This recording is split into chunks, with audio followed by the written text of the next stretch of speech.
to the world's busiest airport is coming up on today's show. We'll give you a few minutes to think of where that might be as we begin in Eastern Europe. I'm Carl Azus. Thank you for watching.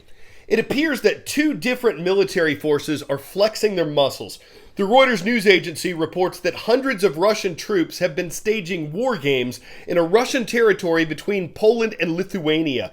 Russia apparently didn't give an official reason for the exercises, but they took place as NATO forces prepared to conduct drills of their own in Poland.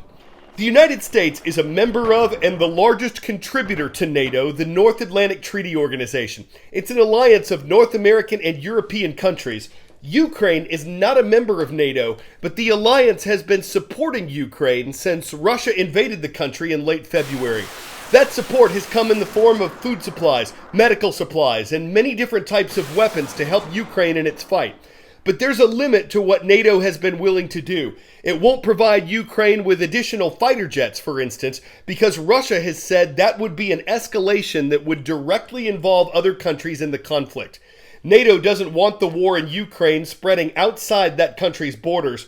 Because Ukraine is not a NATO member, the alliance is not required to defend it.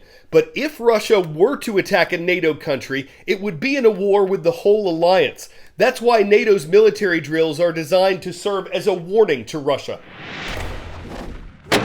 No words needed. This is the NATO message to Russian President Vladimir Putin.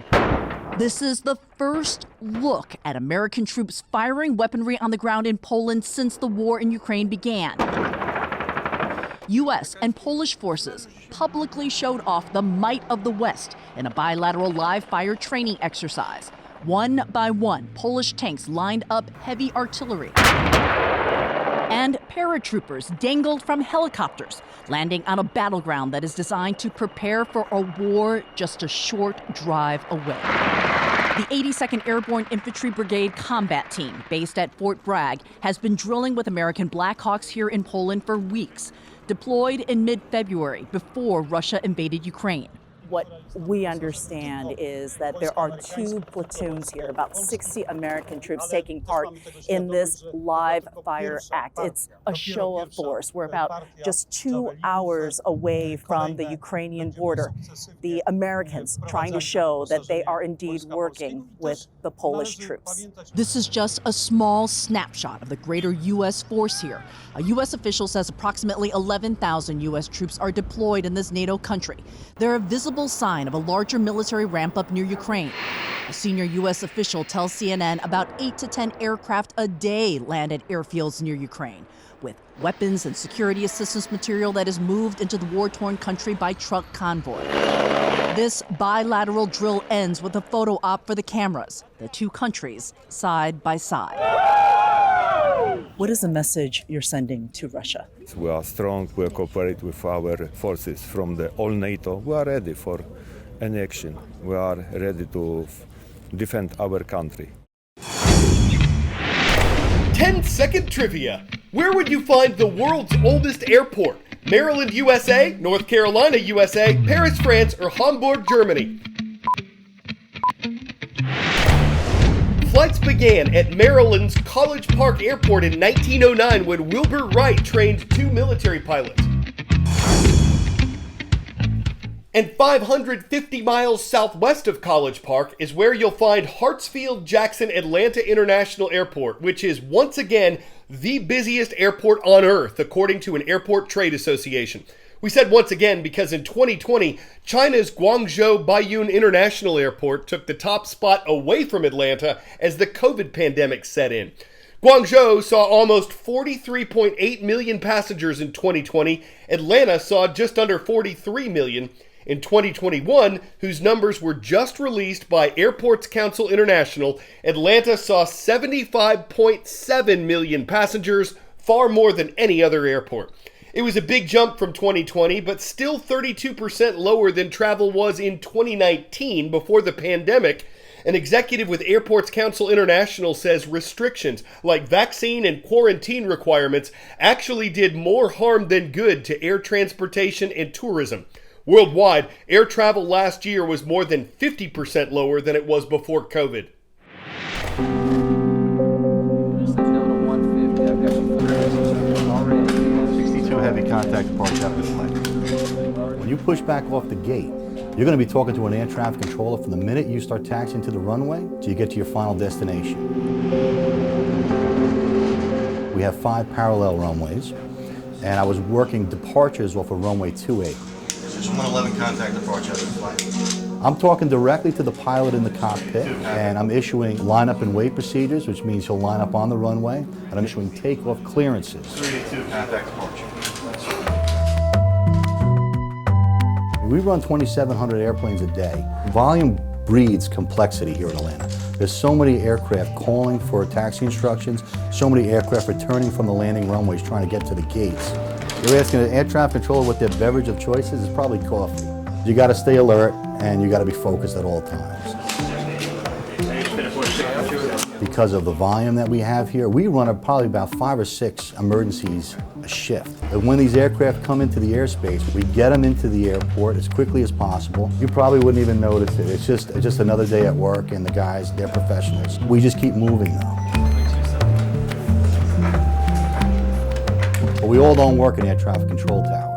Once they get into the terminal environment where they have to start descending and getting into the airport to land, they come into what's like a bottleneck, and they have to be sequenced to the airport, and that's what the radar approach controller does. 342 to center maintain 7,000. 12 Missing Foxtrot, turn right, head 250, quick visual approach, runway 26 right. Everybody controls chunks of airspace. A plane flies through airspace, he's being handed off from one controller to another controller. The center is the freeways in the sky, and we're the off-ramps. The tower's the parking garage. So we take them off the off-ramp and line them up so they can go into the parking garage smoothly. 5421 to center maintain 3,000. In layman's terms, is taking them from fast and high and getting them low and slow and getting them a lot closer before they get into the tower. 14, maintain 1809 or greater until depot. Contact the tower at depot 119. You know, it's not the movies. You don't walk in the first day and they plug you in and you go to work. There's a lot of map study and memorization work involved. Everything on that radar screen means something. 443, speed at 250 to center maintain 1,000. I really do love doing the job. I mean, I've been doing it for 22 years. Those thunderstorms roll through. That room really pulls together and we make it work. You go home at the end of the day going, man, we worked through some pretty rough weather and we still landed all those airplanes. We take a lot of pride in that here. I always liked aviation since being a kid. I used to have a little Matchbox airport that you could fold out and had little die-cast airplanes and stuff like that. It was one of my favorite things I like to play with, but I get to play with them for real. But don't misconstrue what I'm saying. What we do here is extremely important. The sheer volume of what we do every day and doing it without a hiccup. That's job satisfaction enough. You're never going to be outside of an air traffic controller's control, per se, in this country. And they're going to be guiding you home. That 1895 contact departure after flight.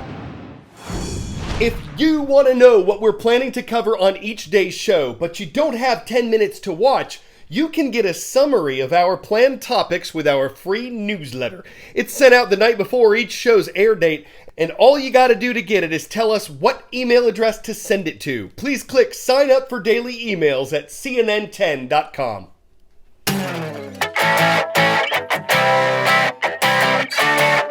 If you've ever wanted to own a pretty large piece of music history, well, this home's for sale in Pennsylvania. It was once rented by the family of Taylor Swift when she was a kid before they moved to Tennessee to pursue her music career. It's a 5-bedroom, 3.5-bath Georgian colonial property, about 3,500 square feet. It's much older than Swift herself, having been built in 1929. But this is said to be the place where she learned to play guitar and write songs, and it can be all yours for $1 million. Of course, everything has changed since Taylor called that home mine, and the highway don't care if she'd look back and say, we are never ever getting back together, or you belong with me. Is it where she left teardrops on her guitar? Does it make her think Tim McGraw? She could probably shake it off, but if sparks fly whenever you think pop memorabilia, maybe you could ride up there in a white horse and make a fairy tale out of Home Sweet Home. I'm Carl Azus, and today's shout out takes us to Shoto, Oklahoma, where we are thrilled to see the students of Shoto High School. The one place we look for shout out requests is on our YouTube channel. That's youtube.com/CNN.